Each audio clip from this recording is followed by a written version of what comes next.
Yeah, sorry. Oh, okay. True. Out there on the check. Out. Oh, were they ready to start? You want now? Okay. Yeah. Okay, well, it's rolling.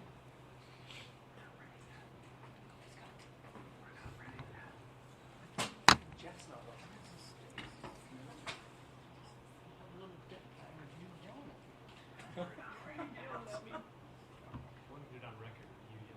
Yeah, that's He's already yelling. At Matt, At Matt, no, nobody's yelling at Matt, yeah. Yeah. that ended 2 months ago. What have you done for me lately?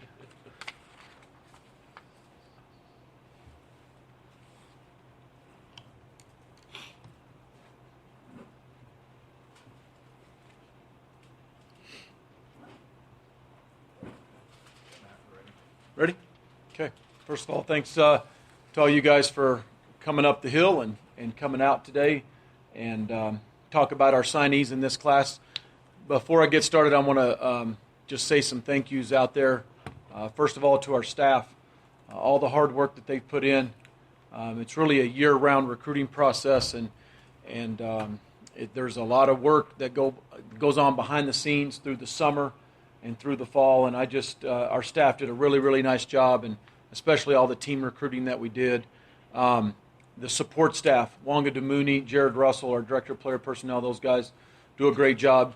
Dave Scholes, the two groups that when we bring kids on campus that do a tremendous job every week is academics and strength. And Dave Scholes and his staff, Amber Ray and Lauren in academics, they do a tremendous job and take a lot of time out of their weekends and their days to spend with these kids and their parents, and that means a lot to me as a head coach. And it takes a lot of us to recruit, and it takes a lot of us to here at Utah State to coach kids once they get here, and it's very much a team effort.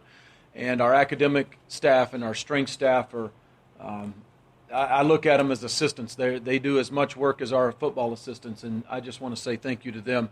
Our compliance people every weekend, Steph, who's in our travel, Miss Brandy, my administrative assistant, they do a great job, especially with all the weather issues that we had the last 10 days, and Steph was a rock star and got our coaches where we needed to go on planes for all our out-of-state stuff. You know, President Cockett, her first time going through this and the time that she spent with us, to me is, number one, I'm very appreciative of it. Number two, it makes a huge impression on recruits and their parents when the president takes time out of her day, just like President Albrecht used to come over and speak and take time and talk about what Utah State means to her and her vision for it. John Hartwell is very involved in our recruiting during the season as well as during the winter, and those two people give us great support. A couple other people I want to mention, and I haven't done it before, but they are behind-the-scenes people that help us out a lot. Number one, Jim Lobb, and the use of his plane and the things that he allows us to do as a staff to get around. It started in the summer with camps and into the fall, and I appreciate that very much. Chris and Nate Wilson are always, with Wilson Ford, always do a great job with our cars and everything that we do. So I just want to tell both of them thank you. And then last but not least is certainly our wives. Pretty much for the last 3 weeks, we have been non-existent. Bad, I don't know about bad dads, but a little absentee dads, to be honest with you. And until Sunday hit this past week, I haven't really seen very much of my kids except at a recruiting dinner, even though you're not paying attention to them. And our kids do a really good job of recruiting too, because my little guy's sitting there playing Papa Shot and pool with a bunch of recruits, and that may have helped a little bit more than I think. But our wives and our families, I just appreciate them. So we look at this class. I'm going to transition right into these guys, and we'll start talking about them. You look at, there's some similarities into some past classes, and then there's some things that we'll talk about that are very specific to these kids individually. First of all, you look at the state of Utah, 7 signees, 8 signees from the state. We'll always recruit this state first and foremost. It's important. You got mission kids in there, Polynesian Pipeline, everything that we're all about here at Utah State. the junior college players. We got 7 junior college players in this class. I believe we've always signed somewhere between 4 and 8. Those guys are recruited to come in and compete immediately for playing time. And these certainly we'll cover some of these guys individually. This class is no different. Consists of 5 mission kids. Had a late addition this morning, which was great. Great news for all of us. And very much a part of our foundation of our recruiting success is our mission program. And we're welcoming some mission kids back in this summer.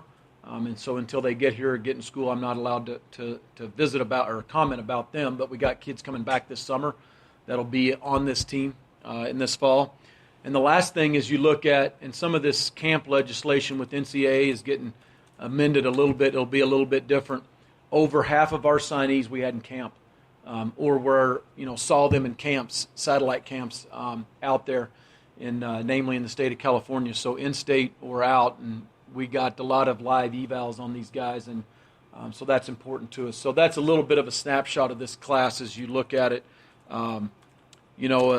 It was big for us, offensive line, to address some offensive line needs immediately. We did that. A couple of JC kids that are in right now. Roman and Rob are both in right now with us and a part of us right now. 2 JC linebackers in Sully and Louie, and those 2 guys I know will come in and compete immediately. Sully will be an inside guy. Louie will start out as an outside linebacker, tremendous pass rush skills. We signed two high school O-linemen, going back to the O-lineman, Alfred Edwards, a tall, long, athletic tackle, and then Chandler Dolphin, a kid from in-state that is mean and nasty, and I think's got a bright, bright future here at Utah State. A quarterback that I know is very competitive. He's got a lot of moxie. Henry was one of our very first commits and stayed true and loyal to us. And you're going to hear me say true and loyal a lot because this year we didn't have very much drama here in the last week, which I think is a good thing. As I kind of look back, you always look back at your body of work. And as I look, this is our 5th recruiting class, 4th full recruiting class since I've been here as the head coach.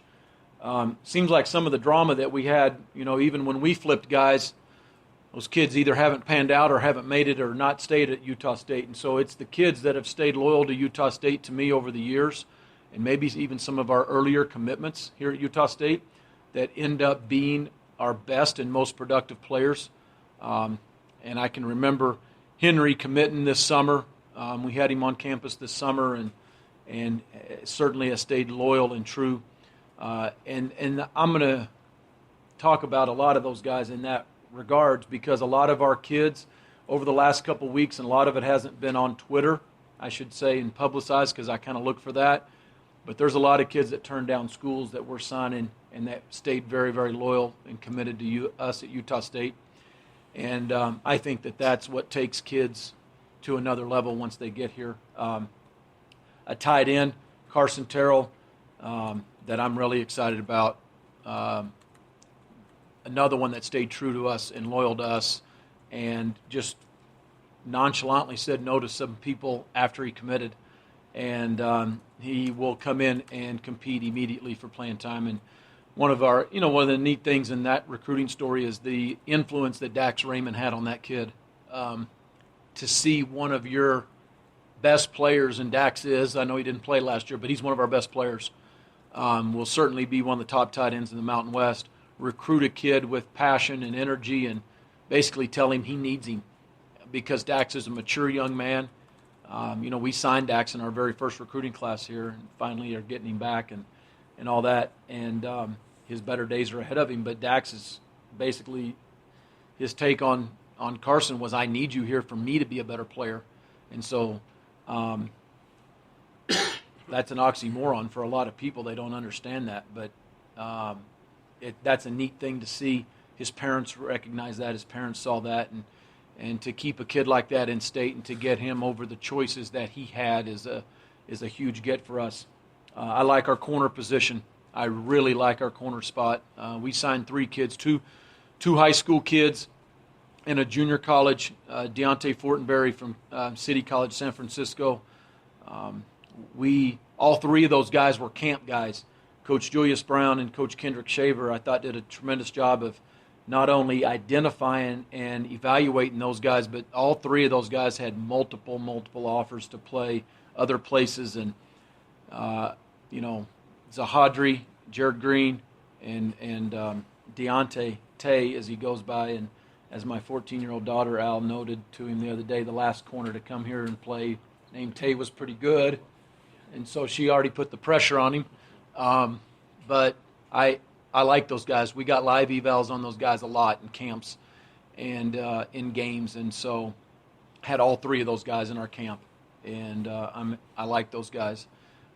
Two D linemen, Devon Anderson and also Nami Duitu'u from Mesa, Jackrabbits, home of Kyler Fackrell. Those two guys absolutely will come in at defensive end, one junior college. Devon has 3 years to play. He's a sophomore, and so that's a plus as a junior college player. And then Nami, being a true freshman, will come in and compete right now. We lost some of those guys to graduation, and so that's an important spot for us. Savon Scarver from Vegas. We signed two kids from Centennial High School, he and Jamal Evans. Jamal has been in our camp since he was a 9th grader, maybe an 8th grader as a ball boy. He's always been in Logan. I mean, that's almost an in-state get for us, as many times as Jamal's been to Logan. And he's a safety. He's a high school quarterback. We also have evaluated him as a safety and a linebacker and can play multiple spots. Savon is a wide out. He'll be an outside receiver for us. He can stick his foot in the ground. He's a very good route runner, but he's got speed. He's got really good track times if you've looked him up. Coach Gensel actually came by my office today, and we were looking it up, and I said, was comparing it, and he says, Matt, he'll help me. And I said, well, he needs to have good grades first. And we've already talked about that. So he's a possible two-sport guy once he gets here. But he's got real speed.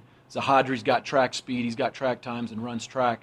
So we have some multi-sport guys. You want to talk about a multi-sport guy? Let me go back to Carson Terrell. First one I've ever recruited in 20 years that was a basketball player and a wrestler at the same time. Now, he's got a little bit of an injury. He's going to be okay, but he's going to be out for the rest of the year in wrestling and basketball. But that is a kid that was going from basketball practice to a wrestling match. I mean, 1 week when I was in there, I watched him in basketball practice with Coach Yost and Coach Luke, my brother. And then the next week, Coach Yost and Coach Luke are at a wrestling match. I've never seen that. That same winter, whatever the season's going on, a wrestler and a basketball player, and was wrestling heavyweight at 230 pounds.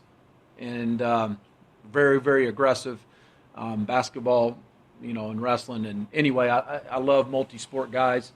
The kid's a competitive guy. Anyway, so as you're talking about multi-sport guys, so, our mission kids, Henley is another wrestler, really good heavyweight wrestler in this state. Izzy, Kyle Van Leeuwen, Josh Sturzer, Matt Tahola, all those mission kids that we signed, and then we'll send them out. I'm excited. We had all those guys in camp. Again, more eyes and more evals on all those guys. So let me see. Just let me glance here for a second, and then let me open it up. I think I've hit on most of these guys and mentioned them by name. So let me just go ahead and open it up for questions, and we'll kind of go from there, guys. I guess the one you didn't talk about is the running back, El Toro. I did. You know what? I skipped over him. Toro, El Toro, or Toro, has a lot of speed. He's a speed guy, and I think is going to fit in our offense really good. 1,000-yard rusher, split time at running back with another guy there at Riverside. We've had really good success at Riverside Community College. Sharp, smart mom, kid. I mean, really, really a neat mom and a neat story and a neat family. And had him in here a couple weeks ago and committed. And he will absolutely come in and compete, with Tony and Lawan and Justin Hervey. He'll play. He'll play right when he gets in. And obviously he's got to compete, and we've got good backs here, but I think we added another really good back. Speaking of junior college guys, do you evaluate guys, or do you make up your list hone in only on a JC guy, or do you have maybe a couple high school guys and then a JC guy, this high school guys all mixed